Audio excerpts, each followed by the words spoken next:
The only time you can notice something is if you stop to take a look, right? For instance, you go to the market to buy an apple, but maybe because you're not looking or you're distracted or you don't care, you buy one that has maggots in it, full-fledged maggot living its best life. You get home, you're still not looking, and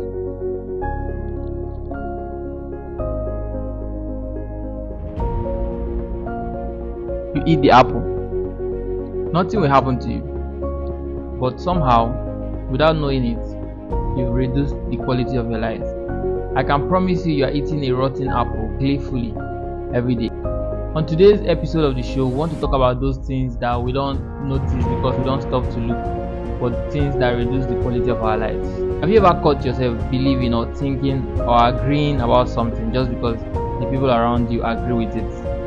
Okay, you can't possibly catch yourself doing something you're not even aware of, but now that you're thinking, have you ever swallowed something hook, line and sinker without bothering to give it independent thoughts of your own just because the people around you agree or hold the same opinions?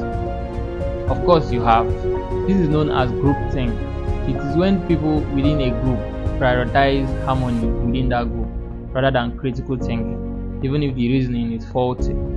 That is to say, because my guy Pablo says it is like this and the rest of the boys agree with it, then so easy, let's go along with it. If all the boys agree that behaving a certain way to your partner is simple, who are you to argue?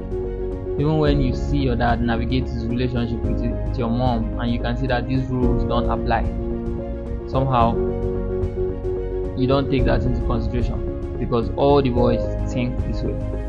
If all the people from my ethnic group think that the people from that ethnic group are this or that, who am I to argue? Even when all the people from that ethnic group that have met are neither this or that they have said that they are. The elder brother of groupthink is doublethink, which is holding two contradictory opinions and actually believing that two of them are true. For instance, on social media you see people show you just 1% and edited 1% of their lives, and somehow you allow that to get you depressed or to affect you, and then you try to make 100% of your life become like that 1% edited version of other people's lives. You know very well that this is a false stance or a misleading way to think, but somehow you think it anyways. Both of them are universal phenomena and rotten apples that we eat every day. But on this video, my particular concern is to discuss it under a very Nigerian context. We're in a country famous for its diversity and differences. And over the years since Lord Lugard's girlfriend woke up feeling very patronizing and named us Nigeria, a lot of trials and tribulations has occurred. In fact, if countries had village people, Nigerians' own village people would be the wata of all the village peoples. Anyways, some of these events that have happened over the years has entrenched in the psyche of our people, especially the older generation, a sort of perpetual distrust for people from other tribes. Stories have been handed down from generation to generation. Of course, single stories.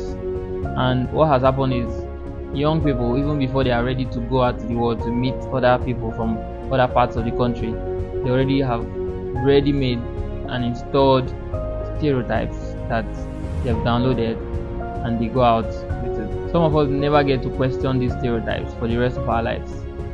Stereotypes that are enforced by the groupthink. Some of the indoctrinations are so strong that it affects even the best of us. As we saw during the build-up to the last election, when all of a sudden everything became tribal. We were all here and we witnessed the EndSARS protests of 2020, and there was this general resolve in the whole country that we are actually one good people who just need good leaders. But somehow, all of a sudden, we started to think only in tribal terms. We basically started to think the way that the government wanted us to think. How do they do this? They simply tap into the group dynamics that has been existent over the years. Groupthink. I've not really given up on older people, but as I said last week, my show is for young people like myself, sons of my fathers and daughters of my mothers, from all corners of this beautiful country. We cannot have things projected onto us, being the most educated and the most technology privy generation. Can we? Do you notice how happy and proud you feel when you see that Israel Adesanya, with all the exploits he's doing, is a Nigerian? Or when you see Toby Amusan blazing through records in a haze of green, white, green? Or when you see world leaders listening reverently to what Mommy Okonjo-Iweala has to say? When you see these people, what comes to your mind first? Their tribe or their Nigerianness?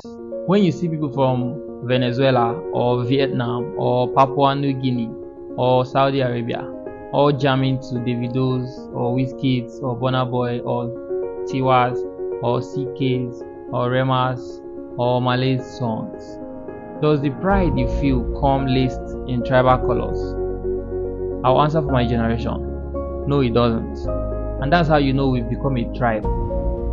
We've become one huge, powerful tribe. It's not so hard to see. We've become one big, powerful tribe, having more things in common than differences, and having differences that only amplify our uniqueness in the same color of Nigerianness. So how is it that when you see a normal Nigerian, without even noticing, without knowing it, you start to judge from the lenses of tribe?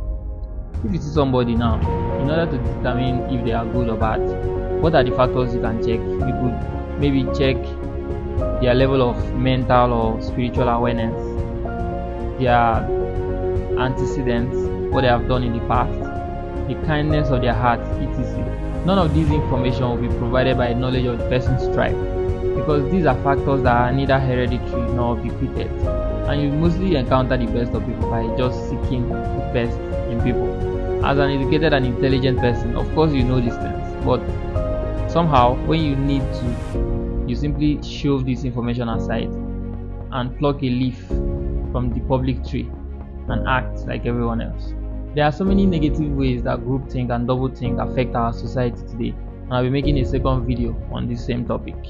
But for now, if you ever catch yourself thinking about something this way, when you know you should be thinking about it that way, I want you to stop and ask yourself, who is deciding the way I think? Is someone projecting onto me? Is the government, the establishment, social media, is it projecting onto me? Ask yourself, is this double thing strengthened by groupthink? Or if you don't like too much grammar, just ask yourself, no be juju be that? Because now him. I'm going to end today's episode with a quote from the great Buddha. Do not accept what you hear by report. Be lamps unto yourselves. Do not go by what is handed down, nor by the authority of your traditional teachings. When you know of yourselves, these teachings are either good or bad. Only then accept them or reject them. See you next week, sons of my mothers and daughters of my fathers.